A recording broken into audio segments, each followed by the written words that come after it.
The story begins with the female lead receiving a system notification.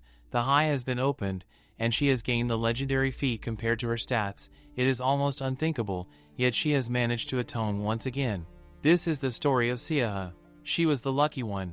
At 16, during the Give Me Talent Hunter aptitude test, she awakened the skill spatial interference. Right after graduation, countless companies lined up to recruit her. She was expected to walk a smooth path, but that path was blocked before it even began, and her life began to unravel. The worst gate incident in history struck, the one officially named the Manhwa Island Gate Incident. It was an event that, even after 4 years, had not been cleared and had caused countless casualties. Siaha had just graduated high school when she got caught up in that cursed gate. She barely survived the following 3 years. Years filled with blood and despair. She lost her savior. She uncovered truths she never should have known. But despite it all, out of sheer desperation to cling to life, she fought until the final battle. There, she died. She took her eternal rest. Death. She thought that was the end. She was certain of it. But then she opens her eyes. A lady calls out to her to wake up. Siaha opens her eyes, disoriented. The old woman beside her asks what she's doing lying there. When Siaha lifts her gaze from what she thought was eternal rest, the scene before her is shockingly familiar. Monsters are attacking people. It feels exactly like that place, that time. It seems she has returned to the very beginning of those goddamn 3 years. And she's back in the body of her 19-year-old self. The old lady grabs her, urging her to get up and run. Siaha tells her to wait a moment, but for now, she quietly follows. She overhears a group of kids talking, and based on what they say, it seems she really has gone 3 years back. She had been one of the few survivors of this gate. Around this time, someone came up with a plausible plan. One of the kids says he's awakened and was even recommended for the academy mission. Siaha checks her stats, and when she sees them, her heart sinks. Her stats have been reduced to 1/10. The boys around her discuss how the highest agility so far is 13, but there stands Siaha with 34 agility. One of the survivors asks if anyone here has a unique skill. A heavy silence follows. Siaha doesn't speak. She thinks she doesn't need to reveal it yet. Around this moment, the monster is about to appear. She urges everyone to move away from the wall. The boys grow irritated, confused by her strange behavior. But there's no time. She grabs a knife and threatens them to move. Her voice rises, sharp and commanding, and the others panic as she yells at them to hurry.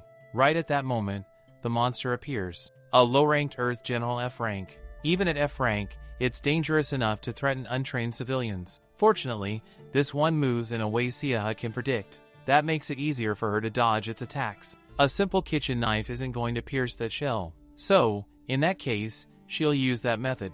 She opens her eyes wide. The sensations rushing, grains of sand beneath her feet, the slight pressure of people hiding nearby, breath held, soft cries stifled. The ability to sense what will happen moments before it does, that's her skill, spatial interference. She moves in the blink of an eye. She targets the weak spot. She strikes. Everyone around her is in complete disbelief. Fortunately, she now has the power to save them. And she's not going to let any of them die in vain. Because this time, she's going to make sure of it.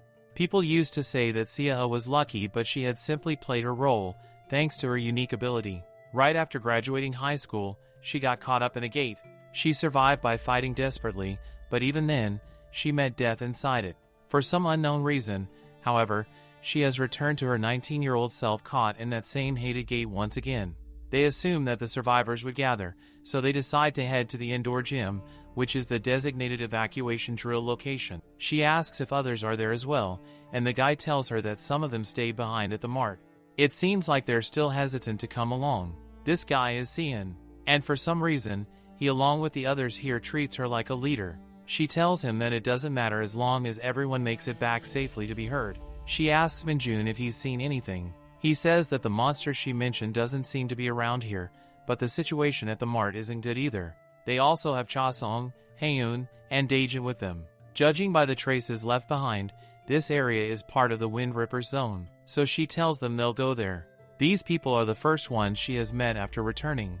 If she hadn't taken down the Earth General in that room, their lives would have been lost. Now, things are unfolding differently from what she experienced back then. Kang's eyes widen when he sees the ruins. He says that both the outside and the inside are completely destroyed. It's even more gruesome than Siaha expected. She hears a sound. She asks everyone to keep quiet. A very large beast is nearby. She can't help but feel it all over again. She shouts for everyone to run back inside. They've been dragged ahead into this hellish place. Kong asks her what it was just now. She tells him it was a red stringer wasp. Minjun asks if that thing uses some kind of venomous stinger. She says there's no way that's just a stinger. The wasp's needle is closer to a drill. Kong is clearly panicking. All the hunters stand frozen in place. Then, the wall breaks apart with a strong crash. The hunters begin retreating while Siaha remains standing, noticing that something is off. She realizes that the monster is clearly protecting this place. This mart is under the Windclaw's domain, and yet the needle wasp has destroyed it. The corpse of the Earth General is attracting other monsters here. They're coming to feed on the corpse. She orders everyone to hide. The wasp approaches and starts feeding on the Earth General while the hunters hide nearby. The worst-case scenario is if the monsters notice them. There are bodies everywhere, making it harder for them to pick up their scent. They silently pray for the wasp to pass by and go away. But because of the dust, one of them sneezes. The wasp's attention snaps toward their direction. And here it comes. Kong picks up a saucepan to deflect the wasp's attack. Seeing this, Siaha grabs the knife and tells him to roll back. The method to break through is easy. Now she stands in front of Kong. This wasp has stronger attacks, but its defense is extremely weak. She strikes, and that is exactly why this thing is ranked F. The sting of the wasp is strong, painful even, but it's concentrated around nerve cluster. Siaha strikes it directly, knowing where to target, making it a relatively easy kill if one understands its weak points. And now, the wasp is dead. Yukong stumbles out, pale and trembling, eyes wide with disbelief. He looks at Siaha with awe, muttering that she literally saved his life. Sian rushes over to them, asking if they're alright. Siaha nods to them and calmly states that since the bee-like monster just died, it seems like there aren't many monsters nearby at the moment. Given that, they ask her if they should move to a different location to spend the night. Siaha agrees that it would be best, but looking at Kang's condition, she thinks that they definitely need to change clothes first. Now Siaha is sitting beside the small campfire, while the others busily set up camp. Daejin walks over and hands her some food, and Siaha thanks her. Daejin quietly says that everything feels so sudden, yet somehow, it's amazing to see Siaha staying this calm. Siaha is confused by the sudden confession, tilting her head. Then, Daejin holds out a knife and explains that she wanted to give this to Siaha. The stats of the knife are actually pretty good. Siaha raises a brow and asks Daejin if she's really sure, because in a situation like this, being left without a weapon is dangerous. But Daejin just smiles and says it's fine, her kitchen knife is going to break soon anyway. That's true. After the earlier battle, the knife is in such bad shape it could snap at any moment. Still, unless someone checks the status window, it's hard to tell with the naked eye. Siaha asks Daejin if she knew about this. Daejin grins knowingly, saying it was obvious she worked as an assistant in the kitchen, so she can tell the condition of a knife just by using it. If this goes well, Daejin thinks she might even awaken a latent unique skill, something like blacksmith's touch. Diagnosing the state of a kitchen knife, which is now being used as a weapon, could mean there's some kind of related skill inside her. Siaha thanks her and, in exchange, hands the kitchen knife to Kong. Cha Song is also here. Kong speaks up, saying that he suddenly got a system notification his defense and tenacity stats have both increased by 1 point. Siaha blinks and thinks that's actually a pretty big deal. She wonders if this is one of those hidden rewards the system gives for fighting monsters. She explains to the group that depending on their contribution, their stats can rise. Sometimes, in situations where someone confronts life or death fear, they can trigger growth. Yukong tries to reason that maybe this is just what happens normally when people fight. Siaha replies that if they don't do it, they'll die. Seeing everyone looking at her with mixed expressions, she stops and says, "What?" Finally, they ask her how she knows all this. She can tell from their faces that they're starting to get the wrong idea. Siaha quickly brushes it off, saying she's always been super interested in gates and stuff. But Cha Song sighs her familiarity with all this feels too practiced to be casual. They start poking at her with words how she knows where monsters are going to appear, how to kill them, even what kind of monster it is. Of course, Siaha accepts that this sounds suspicious, but for now, she flat out denies everything and reminds them that their top priority should be survival. They argue that it's too much to follow someone they know nothing about. Siaha shrugs and says they're free to go their own way. But then, they shake their heads no, that's not it. They're happy to have her with them. Minjun jumps in and tells everyone to stop spouting nonsense and help him instead. The others immediately get up, apologizing and saying they're coming to help right away.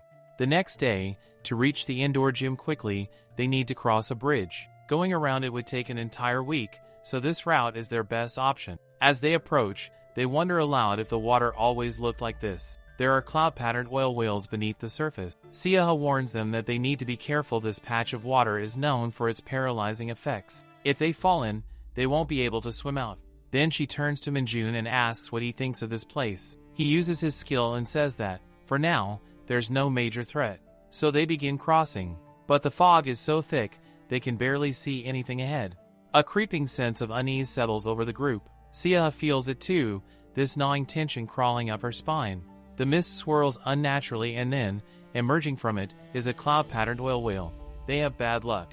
The whale has come out now, of all times. At this rate, they can't move forward. Siaha quickly orders everyone to stop. She tells them that this particular whale has developed eyes, but it only reacts to human presence. Thankfully, it hasn't noticed them yet. They need to retreat slowly. But just like there's a whale here, there could also be an eagle on the opposite side.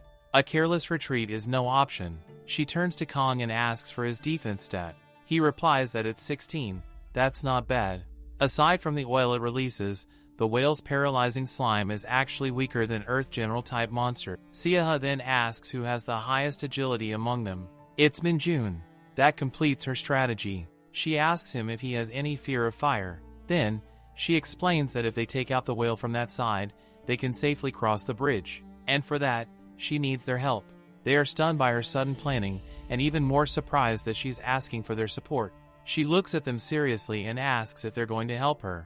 Without hesitation, fully determined, they all say they will. Now, the three of them are stepping toward the whale. Kong grows visibly nervous, wondering aloud if he can really do it. Siaha turns to him and says firmly that he has to. She reminds him of what she told him earlier. He needs to get as close to the whale as possible. As they approach, the stench intensifies. It's no joke. But the spatial interference awakens Siaha's magic, and she focuses. With concentration, the distorted terrain becomes clearer, and the coordinates she's targeting finally reveal themselves. She moves to that specific spot and flicks the lighter, igniting it toward the main ignition point. Then, they call out to Khan to wind it up now. He does it right away. At the same time, the whale stirs and wakes up. But since its body is soaked with flammable grease, it doesn't take long at all to catch fire. The whale is ablaze. Kong throws up his arms to block the strong flames from reaching Siaha and Minjun. The plan works. They finally got it. The fire burns brightly behind them as they quickly retreat. Back at camp, Sian praises their efforts, telling them they did a good job and says that he'll also start helping from now on. He tells Siaha that the direction they're headed is correct and that now they can finally go inside. Sian really does seem like a good person, but Siaha knows better. No one inside a gate should be trusted too easily. Awakened ones usually have 2 titles, and unless one knows what those titles are, it's impossible to fully trust anyone. She checks the stats window again and wonders when this bug will get fixed. She's never seen this kind of phenomenon before. She considers going to the awakening lab at the gate once they make it out. As soon as they exit the lab area, Daejin calls to them and points ahead. There it is. They see the gym. Relief floods through them. They're finally saved. Sian urges them to hurry.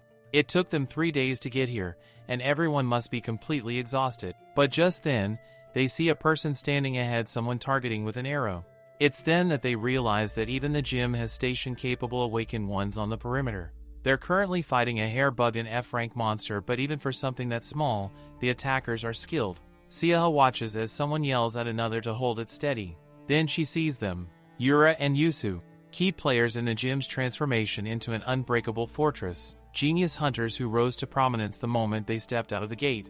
Yura shoots at the monster, but Yusu argues that the final hit should be his. Yura snaps back that no, it will be hers. Another one of their teammates sighs, clearly fed up, saying he did most of the work anyway. The twins mock him, saying he'll still get contribution points, even if he doesn't get the dropped item. Sian turns to Siaha and asks if she's going out. She says okay, she will. But the moment she steps out, Yusu shoots an arrow at her. Siaha catches it with her bare hand. They can't believe it. The twins immediately start acting innocent, claiming they didn't know it was a person. Siaha already remembers now these two are infamous not just for their power, but for their nasty behavior as well. Sian asks if she's okay. She assures him that she is, but her teammates are furious. How dare they? Sian quickly tries to calm everyone down, warning that fighting here would put them at a disadvantage. The twins smirk, whispering to each other that this isn't going to be good for Sia's group. They glare at them, acting all tough, but that act doesn't last long. Finally, someone arrives and smacks some sense into them. It's Soul, the gym's affiliated tanker.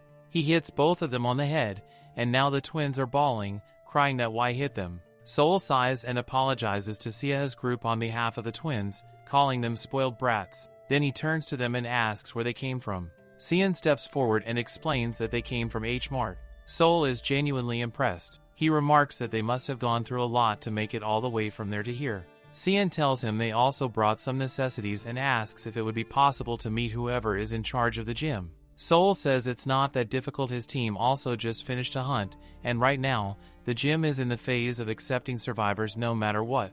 Sia nods quietly, and now, they're all headed toward the gym. As they walk, she silently hopes that nothing goes wrong from here. Soul asks if they know that these disgusting monsters are actually really tasty if cooked. Kong, the soft-hearted one, is utterly disgusted even at the thought. Finally, they arrive. Soul knocks on the door, and as it opens, they step inside. All the tents and people are gathered within a lively sight, rare and precious inside a gate. It has been a while since she came to this gym. A worker approaches and asks Soul if they are the survivors. He confirms and asks her to get Wodo for him. They are guided to one of the inner rooms, and Soul asks them to send in 2 or 3 representatives. Sia and Sian step forward, and the others are told to settle down and rest for a bit. As they enter, they are greeted by Wodo, who can immediately tell that they have been through a lot. For Sia, the place feels nostalgic. She didn't spend too much time at the gym in her previous life, but this is the man who helped her sharpen her combat skills. Wodo asks about the general age range of the survivors. Sian answers that most are adults and middle-aged. Wodo admits that they are also running low on supplies, but since the group came from the mart, they must have brought a fair amount with them. For now, Wodo says, they can sleep anywhere they like, and starting tomorrow, proper accommodations will be arranged. Sia feels relieved that sound decisions are being made. More than bathing or food, Wodo seems most interested in knowing how many people died on their way here. Sian informs him that not a single person died. Wodo is clearly stunned. How could that be, especially since they must have crossed the bridge? Sian explains that one of their team members has excellent scouting skills, which made it easier to avoid monsters. Wodo is genuinely glad they made it safely. He is the type of person who increases his value as he gathers more capable people into his hands. With this, Sia realizes that she now has even better human resources than before her regression. The odds of the gym falling are dropping, just as they should. That night, she finds herself unable to sleep. She thinks that it's best to raise the Awakeners here, step by step, under Wodo's guidance. He excels at training. Kong and Minjun should stay and develop their skills here. They both have good potential. With proper training, they could become incredibly useful. Daejin is also here. She is the blacksmith, but Sia isn't sure if she can truly thrive in this setting. Daejin could be used as a tanker, but blacksmiths are rare. It would be a waste. Sian, on the other hand, doesn't specialize in anything, but his overall stats are solid. It might not be a bad idea to develop him under Wodo as a strategist. As the story progresses, specialization becomes more important, and there is a limit to what an all-rounder can achieve. Chosong and Yoon also have potential, but their paths are still uncertain. Yoon has high agility but lacks combat experience, having always been stationed at the rear. Chosong has more charm than agility, which makes her less suited to this kind of environment. Thinking about all this, Sia is glad that the situation is not so bad that she has to fear for their safety. With a roof over their heads and a secure place to stay, the only thing left for her is to get some sleep. However, there is still something she needs to do. She gets up and heads to the animal hospital inside the gate. Occasionally, hidden items can be found under specific conditions. Before her regression, this equipment was acquired by another scout team member. Now that she is inside, the situation is terrible. Most likely, people were too desperate to take care of their animals. What she needs to do right now is simple. She makes a small grave, drops the remains gently, and silently prays for those who departed. In sorrow, she offers her respect. The system window appears. She has completed the condition to obtain the hidden item. She receives the reward. This is a weapon no one can get without taking a risk. She already knows how to use it, so it will serve her well. Now it is time to head back. She hides in the shadows, thinking that she can slip back into the gym quietly. But then someone whispers that she's finally back and that it took her long enough. She turns around, preparing to attack, but it's just the twins. She sighs and asks why they're here. Yura tells her that she's the first person who ever caught her arrow-even soul couldn't stop it with his body. They all start greeting each other, and Yusu asks if she got that teleportation thing as her skill. She confirms it. They say they'll keep it a secret that she snuck out, but in return, she'll have to do them a favor too. Siaha already has a bad feeling about this. This kind of favor is not something she wants to hear right now. She asks them what it is. The twins smirk nastily. Yura tilts her head and asks her to spar with them. Siaha is completely confused by the request. It's unexpected, but Siaha thinks it might not be that bad.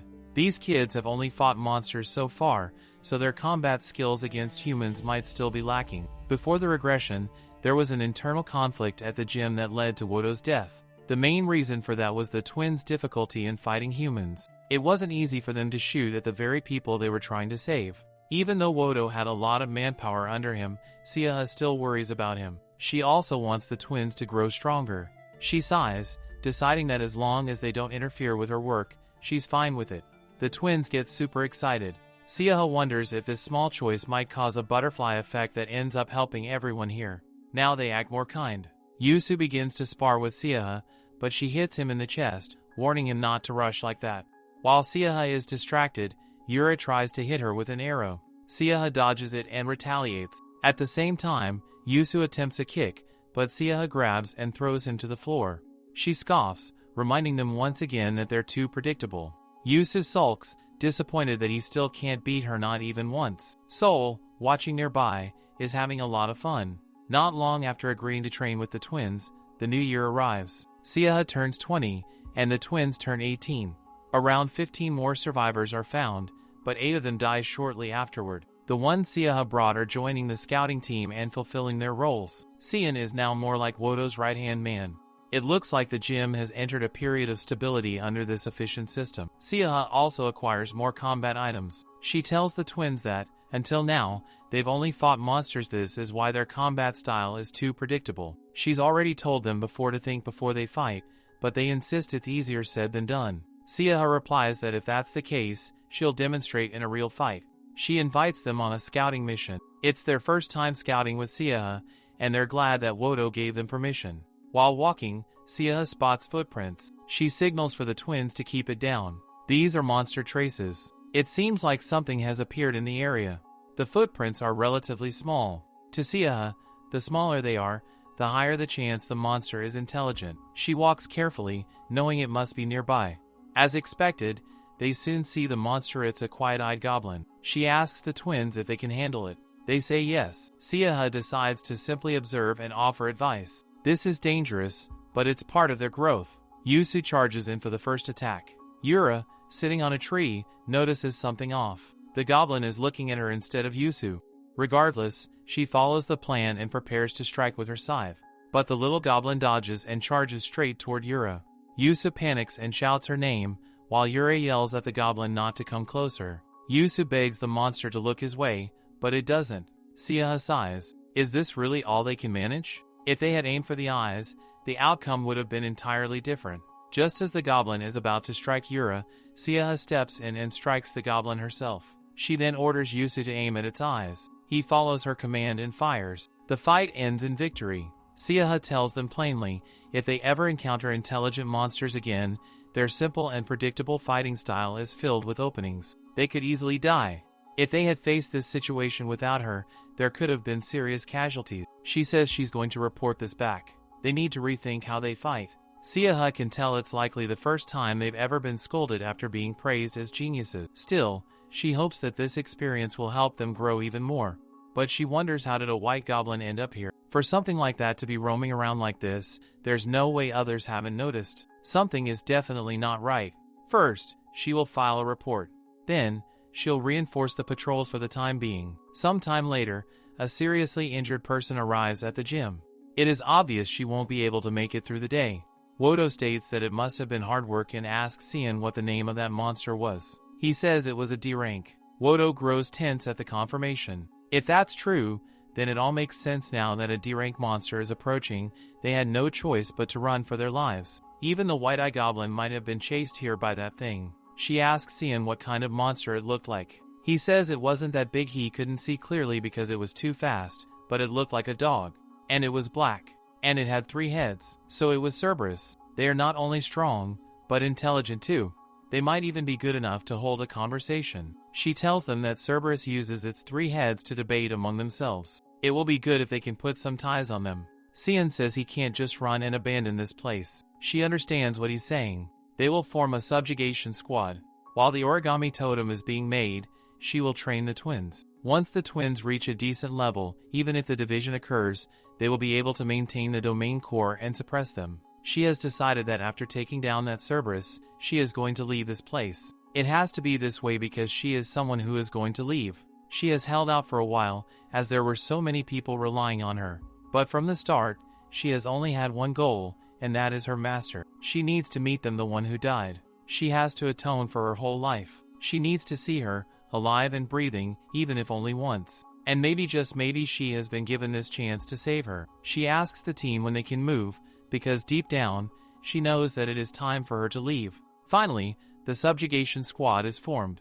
It includes Kong, Yuru, Yusu, Sion, and a couple of scouts to help carry food. Some suggest that they should just hide in the forest. But if that thing settles here, she knows it will cause even more problems. Other monsters won't come near, and the food supplies will become a real problem. Yuru sees claw marks here. These are not the kind of traces the hairworm would leave. They spot some feces at another spot too. Yu finds it obvious now that it has been roaming around this place. Siaha tells them that tomorrow they will go deeper down. For now, they will rest here. Sion says they'll do it, but reminds her that she herself said that D ranks have specialist skills. He asks if she knows what kind of skills Cerberus might have. If she remembers correctly, what they have seen so far are F-rank common monsters that appear in the gate. But D ranks are different. Cerberus only appears in specific conditions, so it is rarely seen. But its unique ability is the barrier. Suddenly, they hear a loud thud, and it seems like they've been caught before they even got to know what's happening. There is no one around, but it's clear now they've been trapped inside the barrier. They ask how the hell they're supposed to get out of it. Siaha tells them that to do that, they'll need to kill it. It is probably nearby. And finally it is. The 3-headed dog is here. She is about to hit, but Cerberus tells Siaha to wait. Sion is impressed to see that it's talking. Siaha explains that these things can speak sometimes. Cerberus is definitely tricky, but it has 3 weak points, its 3 heads. So if they target those, she is about to hit again when Cerberus says it doesn't want to fight. It has a mission. She is confused. It tells her that it has a message for her.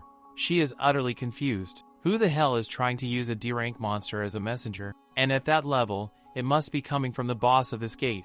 She grits her teeth, asking if it is from Bell. Cerberus nods. She can't believe it. Bell is the boss of this gate.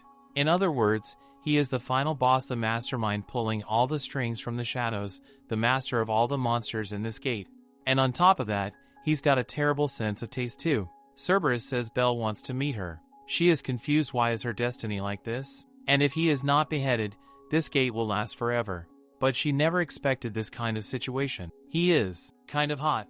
He is also known as the Servant of the Crimson Darkness, a measured S-class monster. In the past, he met Siaha's master. He once noted to her that she was different from other humans. Before Siaha's regression, the one he was most obsessed with wasn't her, it was her master. She really needs to calm down now. Cerberus tells her that they will be waiting for her, but she asks them where Bell is waiting. They say, where the sun sets and rises. But she frowns, confused exactly where is that place. After delivering the message, Cerberus disappears. She asks them to wait, but they vanish. The barrier dissipates. The others rush to her, asking if she is alright.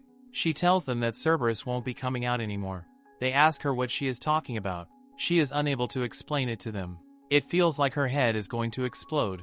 Bell is a pervert. He claims that his hobby is observing humans, and he especially took a liking to her master. As he watched her overcome the trials he set before her, his eyes used to sparkle.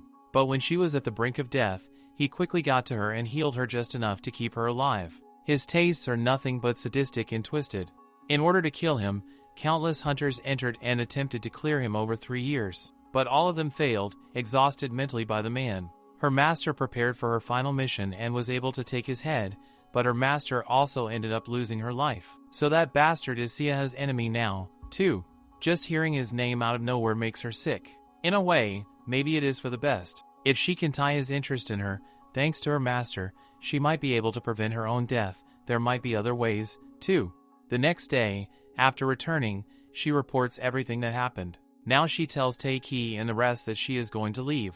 The news shocks them all. Wodo already suspects that she would leave him one day, but he didn't expect her to go this early. Cian asks her if she's being serious. He adds that there are monsters roaming around and the boss is after her. She agrees it might sound like suicide to others, but there is one thing she needs to find. Cian asks if it is her parents, siblings, who? He says she needs to understand there might be no hope for them. But that isn't the case here. She never had parents or siblings. When she was bouncing back and forth between relatives' homes, she vaguely felt that they were not truly her family. The one she is looking for is a hunter. Cian grows persistent. He insists there is no way she should be risking everything for that person. She tells him that she is sure the hunter entered the gate. Most of the monsters here are not a threat to her. He argues what will happen to the twins. They are super fond of her. They will be sad to see her go. She sighs. They are not kids. They are 18.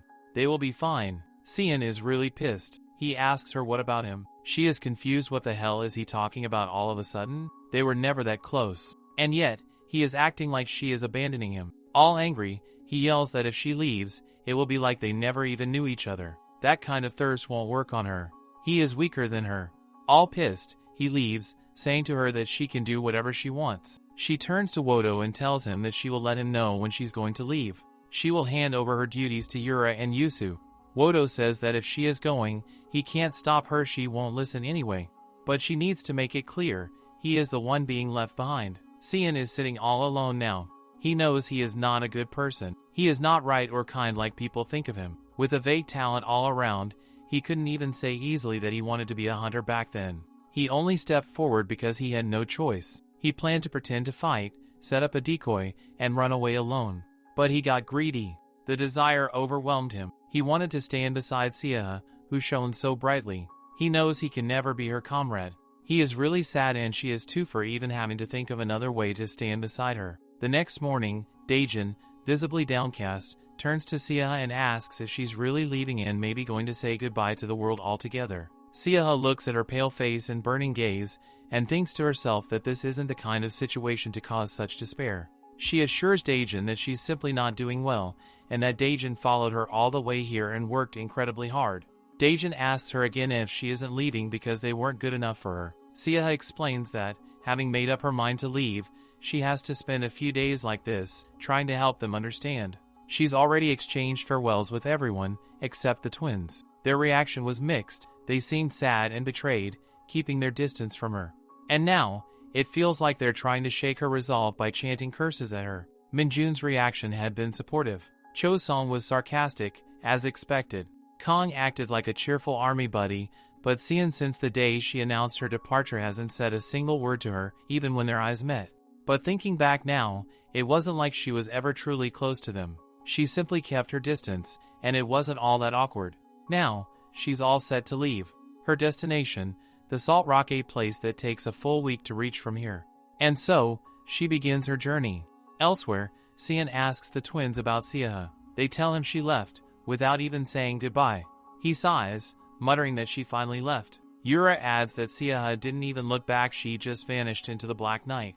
Cian then asks them why they're standing there. Yusu replies that he knows exactly where she went. He says he can't tell them. It's not like he really knows. Anyway, he asks the twins whether they honestly think they can survive without her. Watching them hesitate, he scoffs, saying it's obvious they can't. He thinks to himself that these two really are just as weak as the report said. At this rate, they won't survive. He warns them not to get arrogant. Just as they need Sia, the twins need them too. With nothing left to say, the twins fall silent. Cian knows he might not be able to beat them in pure combat, but he's realized he can outmatch them in other ways. Even if Sia's training has made it impossible to stand beside her, just like Mo, he clearly excels in one field more than anyone else, a system. A structure woven as tightly as a spider's web. Within this structure, responsibilities are divided to reduce inefficiency. YK is a small community. Now that Sia has left, they have no choice but to let her go. But he wonders what if such a powerful system could be applied not just to the gate, but to the world beyond it? What if society itself could run with such a system? No matter how exceptional Sia is, The thought alone makes him laugh. It's an idea that genuinely makes him happy. A few days later, Siaha stands at the summit of the salt rock. Before her lies a strange and breathtaking sight, something that could only be seen within a gate. If this existed in the outside world, it might have become a renowned tourist destination. Gate researchers believe formations like this occur when a gate alters the local atmosphere, but no one knows the exact cause. This is the Salt Rock Cave. Here, Siaha plans to wait for her master. Before her regression, she had been told that her master once passed through here before meeting her. She wonders what kind of expression she should wear when they meet.